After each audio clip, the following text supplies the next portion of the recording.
Bonjour et bienvenue dans le podcast qui vous aide à améliorer votre quotidien. Je suis Virginie, coach et hypnothérapeute. J'utilise l'hypnose mais aussi l'ésotérisme dans mes accompagnements et je suis spécialisée dans l'accompagnement du stress et des angoisses. Dans mes podcasts, je suis là pour vous aider à retrouver une sérénité dans votre vie, à mieux être. Et grâce à des séances de méditation guidée, des séances d'auto-hypnose, mais aussi j'aimerais vous partager mes pensées, mes réflexions, et peut-être alors nous trouverons ensemble un équilibre et des solutions afin de créer une vie qui vous ressemble. Je vous souhaite une très bonne écoute.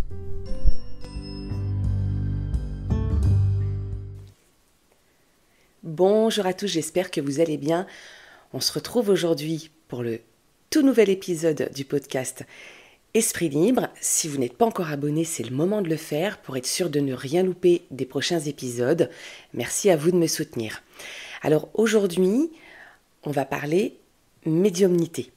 C'est un sujet qui peut faire peur pour certains, qui est complètement méconnu pour d'autres. C'est un monde à part, le monde de l'invisible, où il y a des gens qui s'y intéressent et d'autres pas du tout.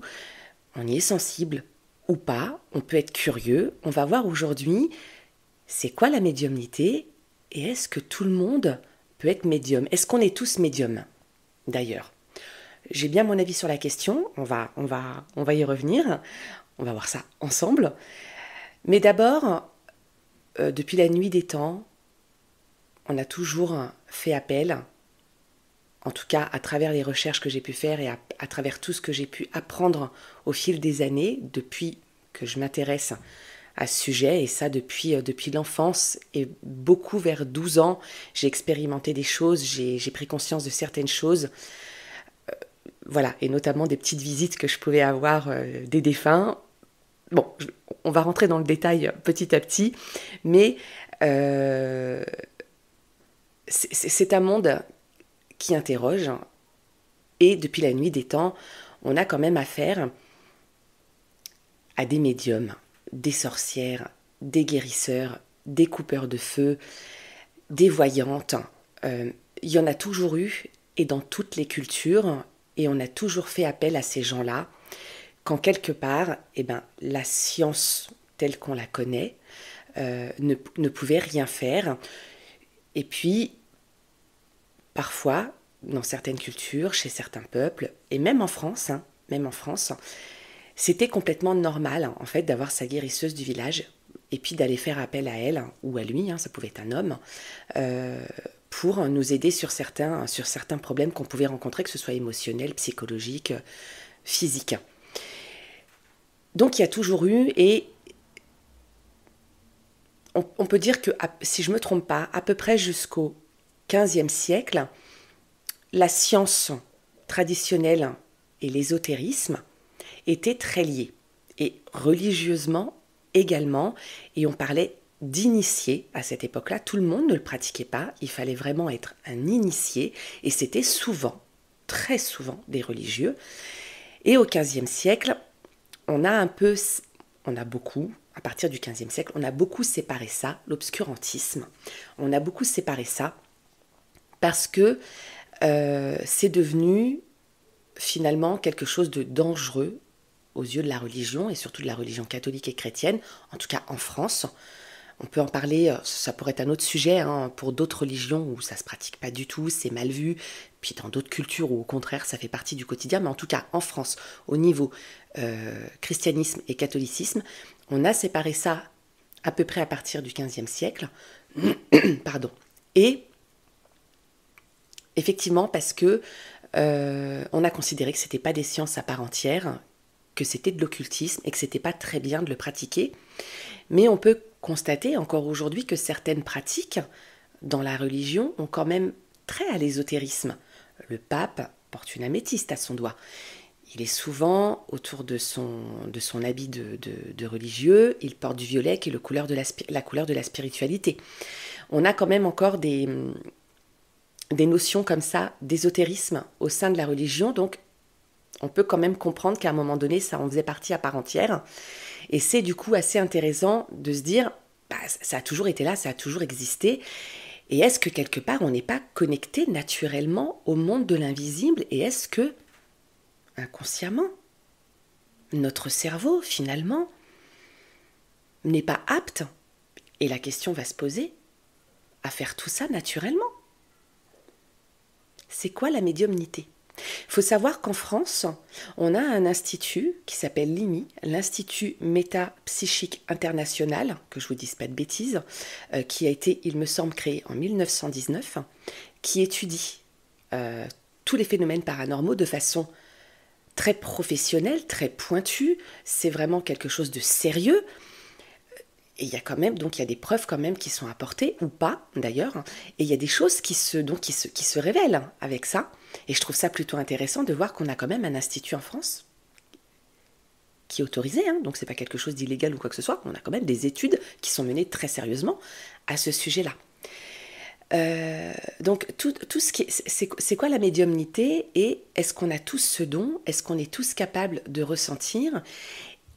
Et est-ce qu'on peut... Alors, c'est quoi le terme médium? Est-ce qu'on est médium quand on voit ou ressent les défunts? Est-ce que parce qu'on a un contact avec l'au-delà et l'invisible? Est-ce qu'on est médium quand on fait de la cartomancie, par exemple, et qu'on lit dans les cartes? Alors là, on parle plutôt de voyance. Du coup, la question se pose de qu'est-ce que c'est exactement que la médiumnité? Donc, on peut parler de clairvoyant. Donc, quand on voit les choses, quand on a des visions, quand on voit à travers la lecture de cartes pour certains, on peut parler de clairaudient pour ceux qui entendent, de clair ressentant pour les ressentis, puis il y en a qui ont toute la panoplie. Et du coup, on dit de ces gens-là que ce sont des médiums. Mais est-ce qu'une voyante qui ressent des choses et qui peut percevoir un petit peu ce qui va arriver, donc qui lit l'avenir, entre guillemets, et ça c'est pareil, hein. On y croit, on n'y croit pas. Est-ce que les cartes peuvent réellement nous lire l'avenir? Moi qui pratique la cartomancie, je dis jamais à quelqu'un il va t'arriver ça. On a un outil de développement personnel pour ma part, et ça n'engage que moi, parce que si ça, enfin, je suis persuadée qu'il y a des gens qui ont des ressentis et qui ont vraiment des dons, oui, on va appeler ça des dons. Alors là aussi encore une autre notion, je vais essayer de ne pas m'éparpiller, vraiment de rester cadré et dans l'ordre de là où je veux aller, en fait, de cette notion de qu'est-ce que c'est que la médiumnité et est-ce qu'on est tous médiums.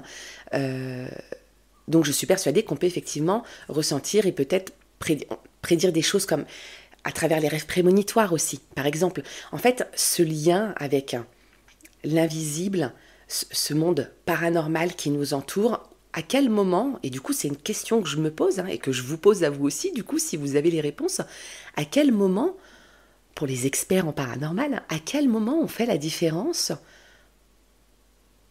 entre médium, c'est quelqu'un qui parle aux défunts, ou médium, c'est quelqu'un qui ressent les choses et qui voit les choses en général. Est-ce qu'on est médium quand on fait des rêves prémonitoires?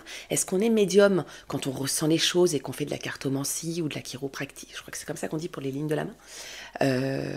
Ou qu'on fait le pendule. Est-ce qu'on est médium parce qu'on utilise des outils?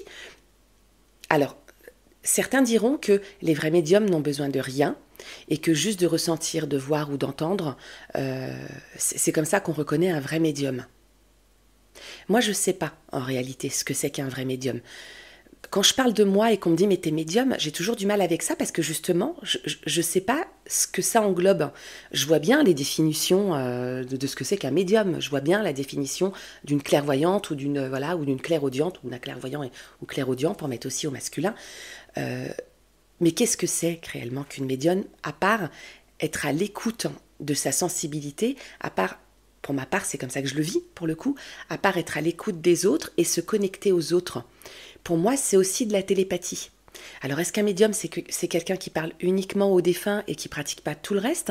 Ou est-ce que c'est quelqu'un qui a des notions peut-être un peu plus larges et qui est capable, oui, de prédire l'avenir ou d'avoir des ressentis sur certaines choses et d'utiliser des outils? Et est-ce que les personnes, par exemple, qui font du spiritisme, il faut savoir que ce domaine-là, le domaine du spiritisme, même si c'était pratiqué beaucoup avant, est apparu au 19e siècle chez nous, et ça a été beaucoup amené par Allan Kardec, qui était un grand pratiquant, on va dire ça comme ça, de spiritisme. Il a amené ça, il faisait des séances de spiritisme, il a écrit des ouvrages, etc., enfin, il me semble, sur le sujet. Et alors, est-ce que des personnes qui pratiquent le spiritisme, qui appellent les défunts, est-ce que aussi ce sont des médiums? Et est-ce que c'est bien d'appeler les défunts? Alors là, moi, si on me demande mon avis perso, je vous dirais que ça peut être dangereux parce qu'on ne sait pas ce qu'on appelle. Mais, encore une fois, j'ai pas la science infuse. Et qu'est-ce qui est bon ou qu'est-ce qui n'est pas bon de faire? Je ne sais pas. Quelqu'un qui est très sûr de lui et qui est très connecté à ce monde-là n'aura peut-être pas peur de faire du spiritisme, d'appeler les morts et puis voilà, quelque part d'assumer. Alors, à travers mes expériences, j'ai jamais appelé les défunts parce que j'ai envie de dire, ils viennent à moi. Quelque part, quand je ressens quelque chose et que je me connecte involontairement à des personnes, voilà, j'ai parfois des visions, des flashs. Je peux ressentir, alors on peut en parler aussi, une odeur. Je vais avoir des choses, en fait, le défunt, quand il veut rentrer en communication avec moi, déjà, pour ma part, et je sais qu'il y a plusieurs formes de phénomènes, de manifestations, il va se présenter, pas devant moi, je ne le vois pas comme une personne, en fait, c'est dans ma tête, on m'envoie des images, alors je dis on, les guides, les anges, les défunts, on m'envoie des images, et en fait, on me montre des choses, et souvent, la personne, même quand je la vois face à moi, elle ne me parle pas, elle me regarde intensément, elle ne me parle pas, tout passe quelque part par l'intention, ce pouvoir de l'intention, et il va me montrer ce qui est important pour lui, ou il va me faire il va me faire comprendre par des petits gestes, par des petites choses, qui il est. Et alors parfois, c'est un vrai rébut pour comprendre le message qu'il essaie de me faire passer. Parfois, c'est compliqué. Mais voilà, j'ai cette croyance, et c'est ma croyance. Et je parle avec beaucoup de gens dans ce domaine-là, qui en ont d'autres, et qui n'ont pas peur, en fait, d'appeler les défunts. Et du coup, sont au contact comme ça de guides, de défunts, d'anges, vraiment, il y en a vraiment qui sont connectés à tout ça. Mais c'est ma croyance, moi en tout cas, de ne pas les appeler, parce que aussi, en même temps, j'ai cette croyance encore que j'ai pas envie de les déranger. S'ils viennent à moi, c'est qu'il y a une raison. Sinon, je les dérange pas, je les laisse venir à moi. Mais par contre, paradoxalement, au quotidien, moi j'ai perdu mes 2 parents, et paradoxalement, au quotidien, je leur parle tous les jours, quasiment. Quand j'ai une petite pensée, quand je fais un truc, il n'y a pas un jour où quelque part j'ai pas une pensée pour l'un de mes parents. Et donc je vais dire, ah bah tiens, maman, t'as vu, dans ma tête, ou même à voix haute, parfois ça peut m'arriver, ah là j'ai vu le petit signe. Donc est-ce que d'une certaine façon, je les appelle pas aussi en faisant ça? Moi je me dis qu'en se connectant à nos défunts, en ayant des pensées d'amour pour eux, en étant dans la joie déjà, c'est beaucoup mieux que d'être dans la tristesse, que d'être dans la nostalgie, c'est une humeur qui est lourde. Et on va parler aussi de taux vibratoires, quand on est dans des taux vibratoires bas, quand on est en dépression, quand on est malade, quand on est en colère, par expérience, je sais qu'on attire à soi des trucs pas cool, parce que j'ai eu aussi des visites parfois qui étaient un peu compliquées. Jamais des choses méchantes et jamais d'agressivité, mais des trucs un peu lourds. Donc, c'est quoi la médiumnité ? Moi, je me pose vraiment la question, est-ce qu'on est tous médiums? Et est-ce qu'il y a un livre, est-ce qu'il y a un guide pour décréter qui est médium et qui ne l'est pas? Alors, moi, si on me pose la question, je pense que tout le monde est médium. Je pense qu'on est tous sensibles à cette énergie, parce que, encore une fois, c'est ma croyance, vous l'aurez compris, je ne vais pas le répéter tout au long du podcast, quoique. Je pense que ça nous entoure et que ça fait partie de notre quotidien. Et donc, de toute façon, qu'on le veuille ou non, on y est connecté. On y est vraiment connecté. Et, alors, pour les gens très sensibles, les empathes, très souvent, quand je discute avec ces gens-là, que ce soit dans mes accompagnements ou au quotidien, à travers des rencontres que je peux faire, les ateliers que je fais, que j'organise ou auxquels je vais aussi, parce que je vais à beaucoup d'ateliers, les sensibles et les empathes sont tous plus ou moins connectés à ce monde-là. Et les très cartésiens, ceux qui sont très ancrés dans le réel, dans le monde, dans le système dans lequel on est, la plupart n'y croient pas du tout, ou alors gardent une fenêtre ouverte et sont très tolérants et se disent oui, peut-être que, moi je crois que ce que je vois, mais oui, peut-être que, et c'est déjà bien. Plutôt que de dire non, non, j'y crois pas du tout, c'est du charlatanisme. Moi je pense effectivement qu'on n'est pas tout seul. Et je parle pas des extraterrestres, hein, c'est pas le sujet. Mais je pense qu'on n'est pas tout seul. Et que ça nous entoure au quotidien. Et je pense sincèrement que l'intention et la part télépathique en nous, alors je sais, ça va paraître bizarre d'entendre ce mot-là, hein, on nous parle de télépathie maintenant, mais en fait c'est parce que quand on est très sensible et quand on se connecte aux autres, on ressent des choses. Déjà, un empathe, il est capable de ressentir la joie, la souffrance, la colère, il se dit ah, c'est une émotion qui ne m'appartient pas, ça. Donc, on est aussi capable de se connecter aux défunts et au monde de l'invisible, je pense, des gens qu'on a en face de nous. Et je ne pense pas que ce soit spécialement un don et que Dieu, la source, l'univers, peu importe, nous ait dit « Tiens, toi, tu auras ce don-là ».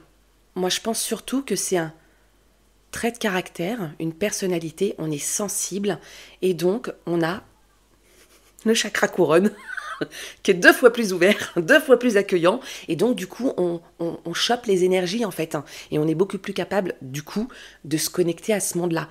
Mais je pense sincèrement que les premiers hommes sur Terre, déjà eux n'avaient pas la parole, et donc qui communiquaient beaucoup avec l'intention, qui communiquaient beaucoup avec le regard, avec le paraverbal, le non-verbal, et que du coup les émotions, les énergies, les sensations passaient comme ça. Donc eux-mêmes devaient être très connectés à tout ça, et c'est pour ça qu'aujourd'hui dans le monde, partout dans le monde, on a des manifestations, des monuments qui sont consacrés à la religion ou à l'ésotérisme, en fonction des cultures et des peuples, et qu'on retrouve souvent les mêmes choses partout. Les pyramides, on en a partout dans le monde, on n'en a pas que en Égypte. Enfin, il y a des choses comme ça où on est très connectés quand même les uns aux autres, et c'est partout dans le monde où on a des phénomènes qui se retrouvent, où on a des légendes ou pas légendes d'ailleurs, et je trouve ça hyper intéressant de se dire mais quand même, si ça existe partout dans le monde, c'est qu'il y a bien quelque chose,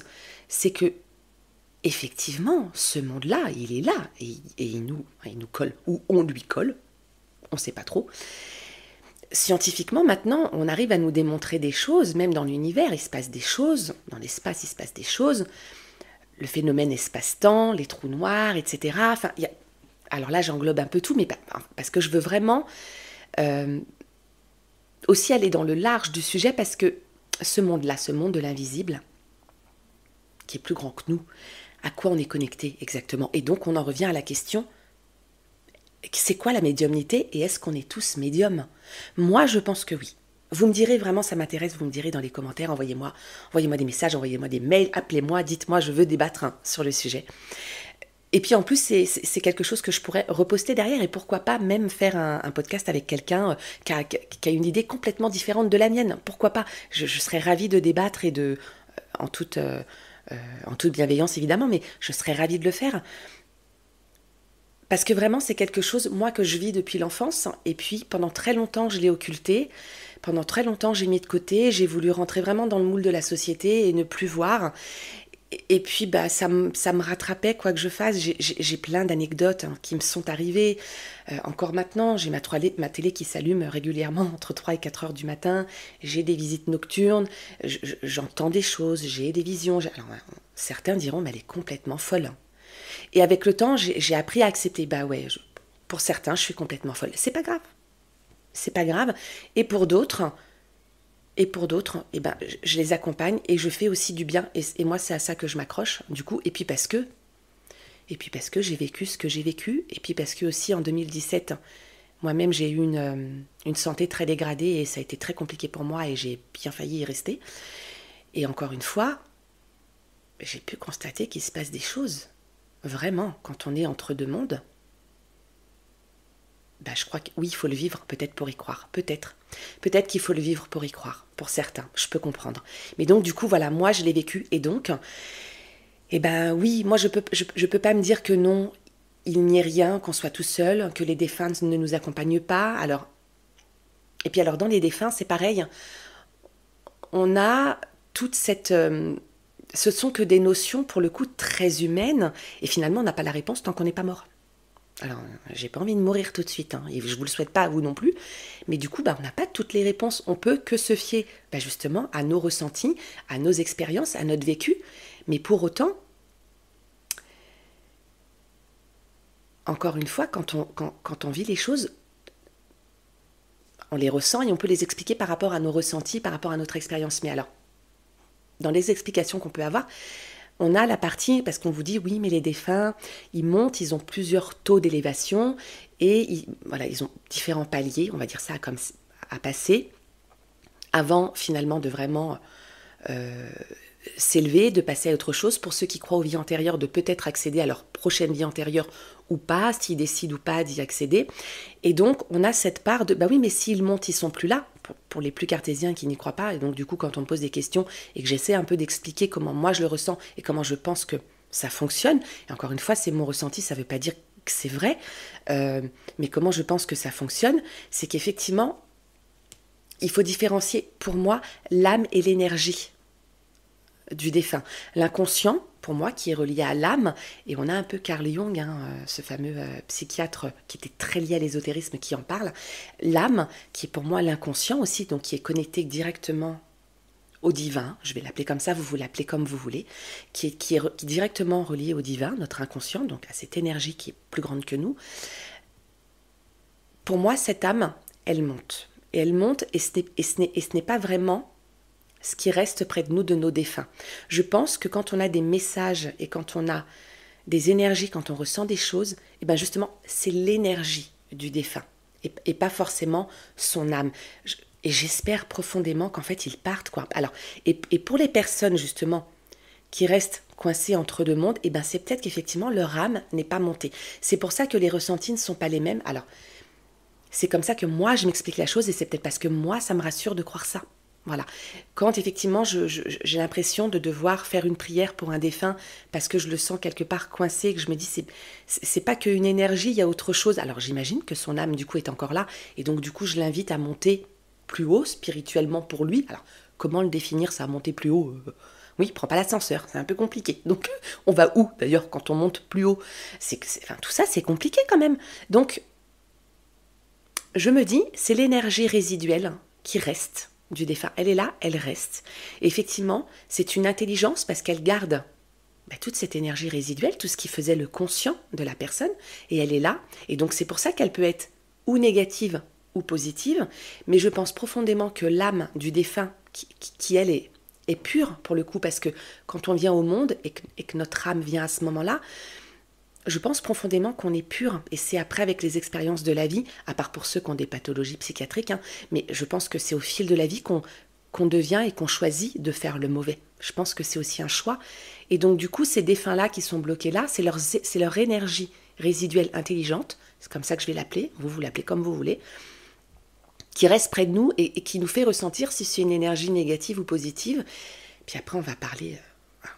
pour ceux qui y croient, des démons, des poltergeists. Alors, c'est pareil, faire la différence entre c'est quoi un démon, c'est quoi un poltergeist, c'est quoi...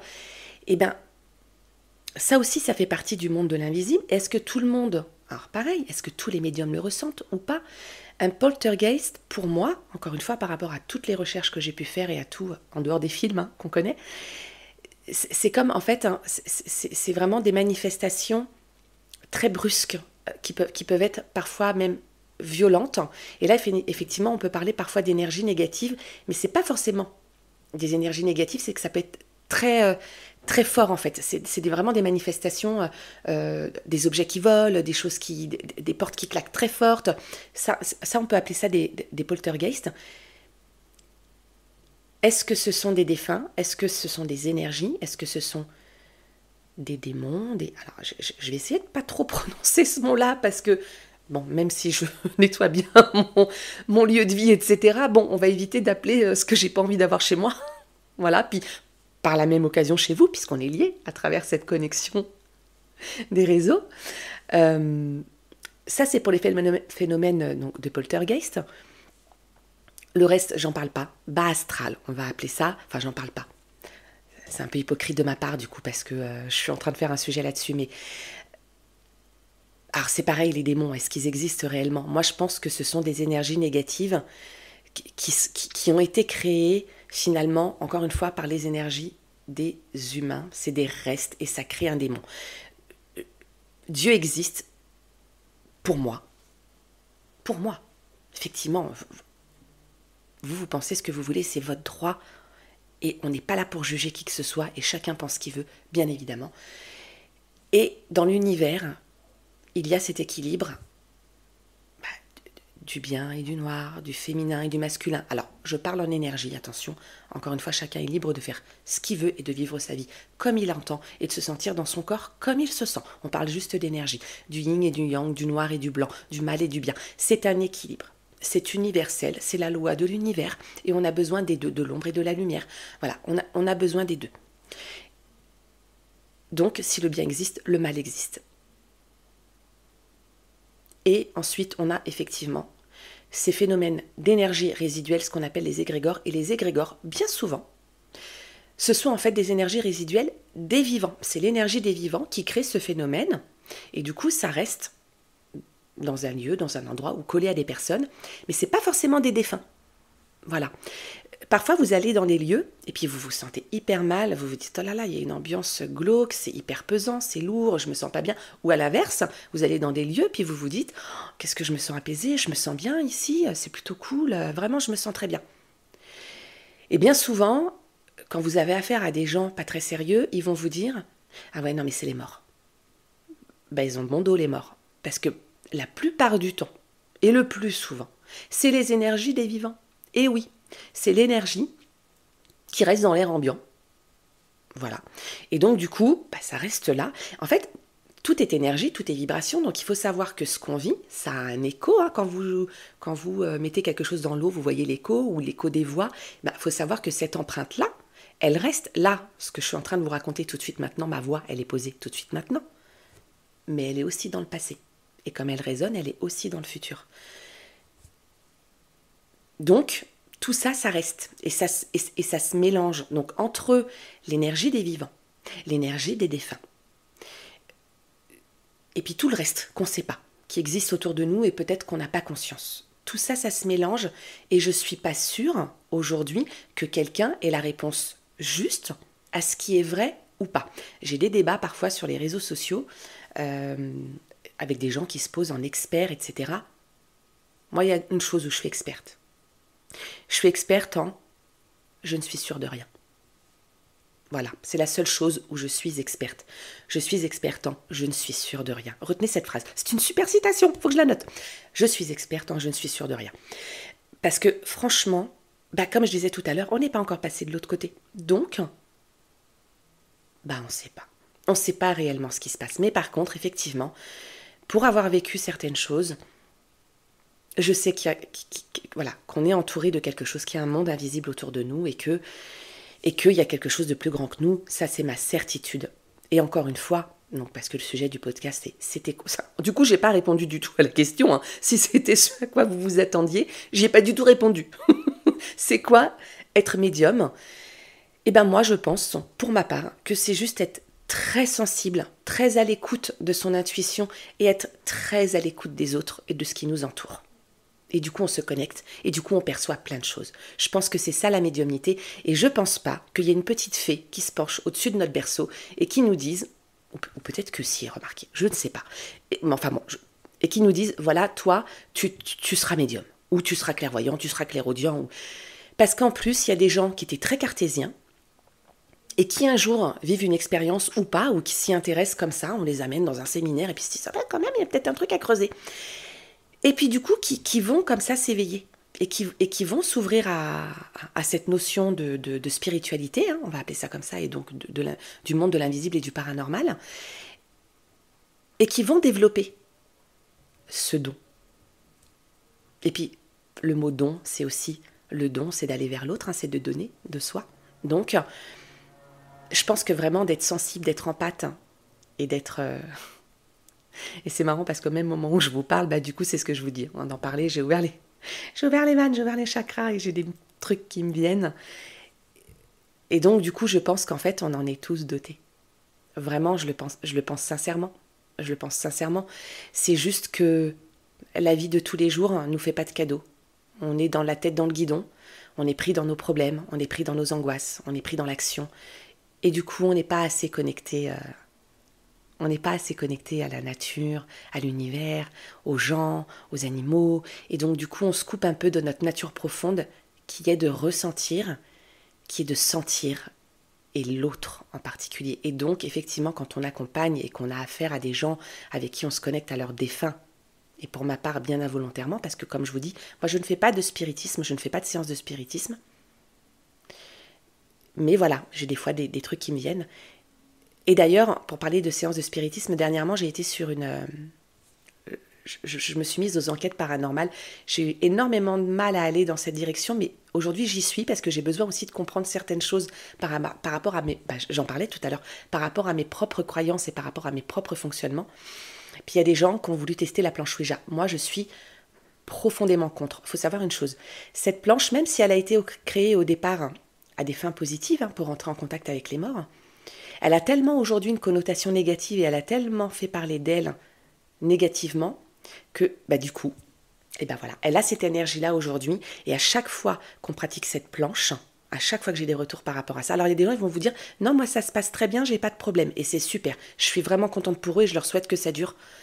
Mais la plupart du temps, moi, sur les retours que je peux avoir, c'est « Non, depuis que j'ai fait cette planche, franchement, j'ai eu peur. Ça va pas du tout, ça m'a mis dans une émotion bizarre. » Puis, bon, voilà. Généralement, ça se passe pas super bien. Ou il se passe rien du tout, pour le coup. Donc, encore une fois, la notion de spiritisme et d'appeler les défunts, c'est ma croyance et je trouve que c'est... Je vais pas dire c'est pas bien, je suis pas une maîtresse d'école, mais... Quoique les maîtresses d'école, elles disent pas ça non plus, oh les clichés. C'est pas bien, faites pas du spiritisme. Je trouve que c'est à eux de venir à nous. Puis peut-être aussi qu'ils choisissent les personnes aussi, parce que je pense que c'est comme les êtres humains. On a des connexions avec certains, puis avec d'autres on n'en a pas. Et je pense qu'il faut respecter ça, tout bonnement. Donc, cette notion de est-ce que tout le monde est médium, est-ce que tout le monde peut avoir ses ressentis, je pense que oui. Et qu'est-ce que c'est que la médiumnité ? À travers tout ce que je dis, je pense que c'est ça. Enfin, tout ce que je dis. À travers tout ce que je vous ai dit, moi, je pense que c'est ça. Mais encore une fois, ce n'est que ma vérité. Apportez-moi vos réponses. Donnez-moi un petit peu de vos expériences. Et pour le coup, je vous en raconte une. Allez, qui était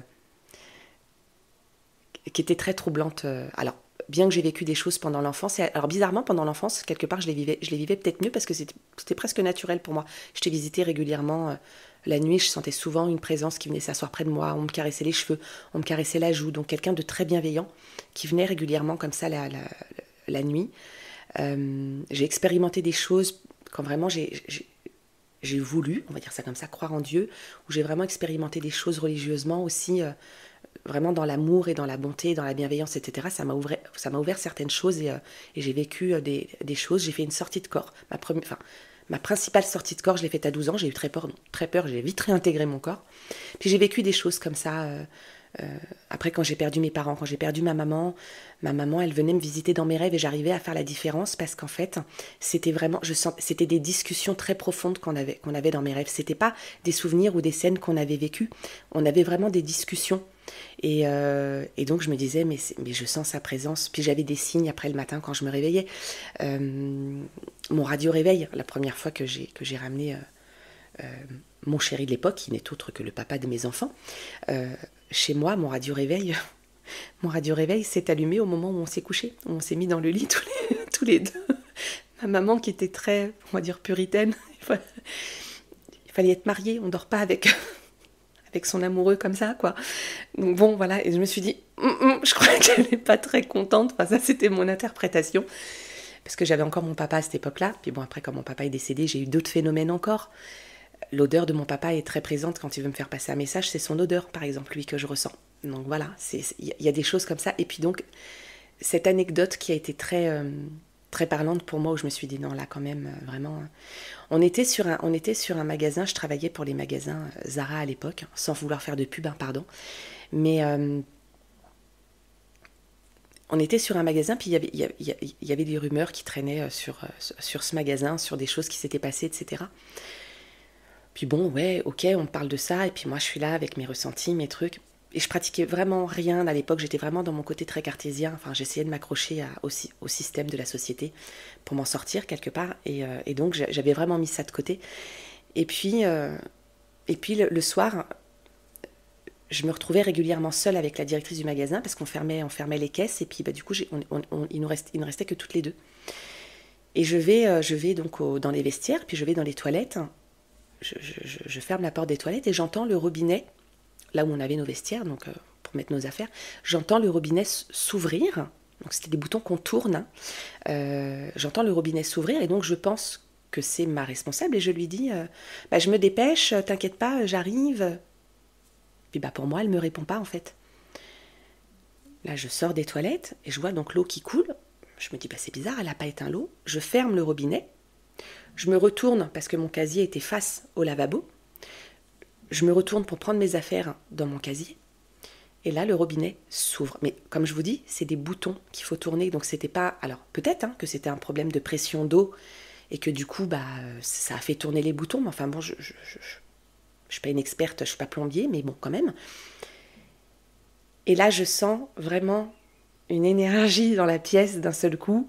Alors peut-être parce que justement, je me dis, mais c'est très bizarre ce robinet qui s'ouvre. Et comme je suis habituée quand même depuis l'enfance à vivre un peu ce genre de choses, je m'inquiète pas plus que ça. Mais du coup, je dis à haute voix, et c'est la première fois que je m'adresse à haute voix à ce qui m'entoure du monde de l'invisible, et je dis, écoutez, je me change, je ne veux pas vous embêter, et j'y vais, je vous laisse, ne vous inquiétez pas, je ne vous embête pas.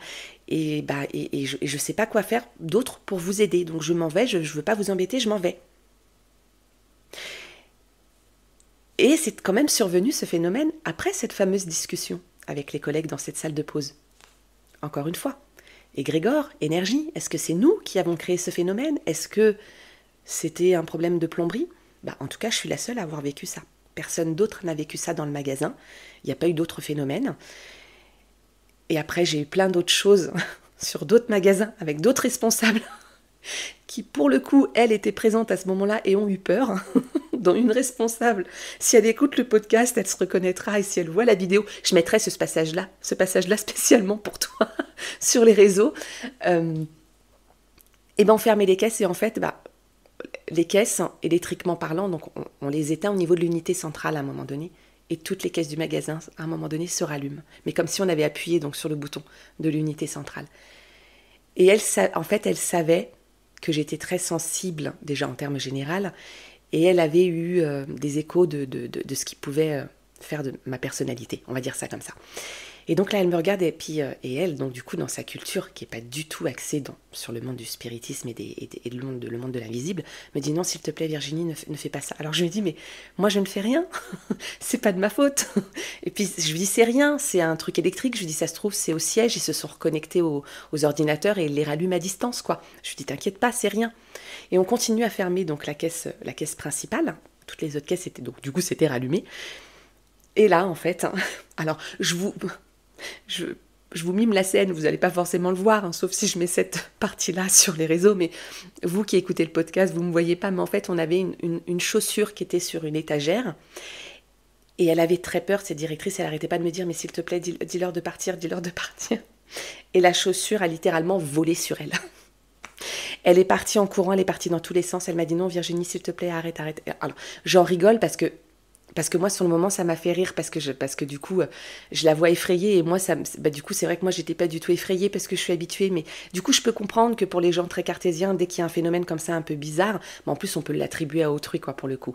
Mais voilà, tout ça pour vous dire que j'ai quand même vécu des expériences et des choses qui sont assez étonnantes, et encore aujourd'hui, donc à travers mes expériences et encore plus maintenant que je fais alors de l'urbex, pas tout à fait parce que c'est quand même encadré, attention, mais je vais à la rencontre. Alors toujours pareil, je ne les appelle pas, je les laisse venir à moi, c'est-à-dire que je suis là. Et par contre, si je sens qu'il y a une connexion et qu'on veut rentrer en contact avec moi, je laisse faire et bien évidemment, je communique. Mais voilà, pour qu'est-ce que c'est que la médiumnité et est-ce que tout le monde est médium? Eh bien, la médiumnité, si on en croit les définitions, c'est être au contact de l'invisible, c'est être capable de voir, d'entendre, de ressentir les défunts. Et alors, il y a ceux qui font la différence entre médiumnité, on parle uniquement aux défunts et on est médium, et puis pour le reste, on est voyant. On est voyant ou voyante quand on fait de la cartomancie, qu'on utilise des supports et qu'on prédit l'avenir, on fait de la voyance. Et donc du coup, on distingue ces deux mondes-là. Mais la médiumnité, pour moi, ce n'est pas que parler aux défunts, c'est aussi être sensible en fait à tout ce qui nous entoure, et notamment de se connecter aux gens, et donc de percevoir les choses, et parfois oui, de percevoir à travers des rêves, et parfois des rêves prémonitoires, de peut-être percevoir des choses qui peuvent arriver. Et puis je suis sûre que ça vous est tous arrivé à un moment donné de penser très fort à une personne, puis dans la minute qui suit ou dans l'heure qui suit, ou le lendemain, de recevoir un message de cette personne. Médiumnité ou pas médiumnité? Est-ce que c'est un lien parce qu'on est tous interconnectés? Oui, moi j'y crois très fort. Et c'est pour ça que je ne suis pas sûre qu'on puisse parler réellement de médiumnité à cet endroit-là.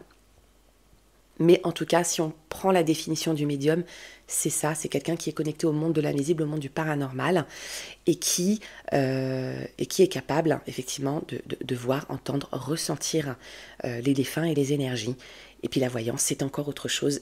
Et pour ma part, oui, je pense qu'on est tous médiums, et que ça se travaille ou pas, selon ce qu'on a envie de faire, et qu'il faut faire toujours très attention quand quelqu'un vous dit « je suis médium, j'ai un don, je fais ceci, je… » Le « je », en règle générale, quelqu'un qui rapporte tout à lui comme ça, ça indique que finalement, il n'y a peut-être pas tant de compétences derrière.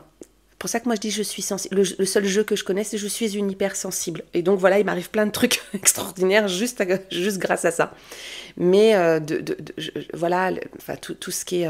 alors, est-ce qu'on englobe aussi pour le coup, est-ce que je rajoute un petit paragraphe, une petite parenthèse pour tout ce qui est magnétiseur énergéticien? Est-ce qu'eux aussi sont médiums, de ressentir la douleur des autres et de pouvoir les soulager? Alors encore une fois, pour moi, ce n'est pas le praticien qui guérit, c'est une intention qu'on pose, on se connecte à plus grand que soi et on va solliciter, du coup, la personne, elle se guérit elle-même, elle s'auto-soigne elle-même, enfin elle se guérit, elle se soulage et elle s'auto-soigne elle-même.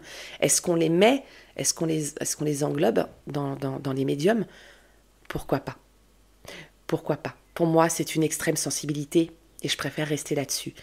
Je préfère penser que c'est parce qu'on s'ouvre aux autres.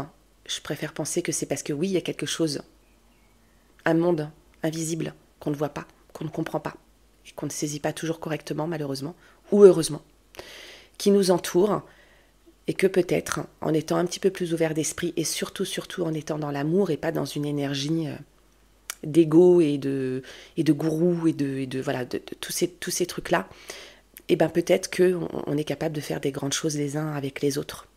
Mais c'est surtout ça, de se connecter les uns aux autres. Voilà pour cet épisode de podcast qui a été plus long que les autres. J'espère qu'il vous aura plu et vraiment, vraiment, donnez-moi votre avis sur le sujet. Je veux savoir s'il y a des experts sur le sujet. Moi, quand je répète cette fameuse phrase, j'ai été très inspirée. La seule chose où je suis experte, c'est que je suis sûre que je ne sais rien. Voilà. Donc, s'il y en a qui sont beaucoup plus érudits que moi sur le sujet, avec vraiment des anecdotes et des dates, une histoire, parce que moi je lis beaucoup de choses et en plus j'ai un cerveau à trous, donc je peux pas vous refiler toutes les dates et tous les événements et tous les personnages de l'histoire, mais voilà, il y a eu vraiment de grands personnages, et puis les sorcières qu'on brûlait à l'époque soi-disant, alors voilà, il fallait pas grand-chose pour brûler les femmes, ça aussi c'est toute une période de l'histoire, alors j'en ai pas parlé là, c'est un peu dommage, mais on pourra y revenir, ça pourrait être un autre épisode de podcast. Ces femmes qu'on a brûlées sur le bûcher sous prétexte de sorcellerie, juste parce que peut-être elles étaient trop sensibles en fait, et très à l'écoute, et qu'elles aidaient les autres en plus, certainement. Donc voilà, j'attends vos retours avec impatience, vraiment. Et puis, n'hésitez pas à m'encourager, à partager à ceux qui en auraient besoin. Abonnez-vous si ce n'est pas encore fait, comme ça vous ne loupez rien. Et puis surtout, prenez soin de vous, je vous embrasse et je vous dis à bientôt.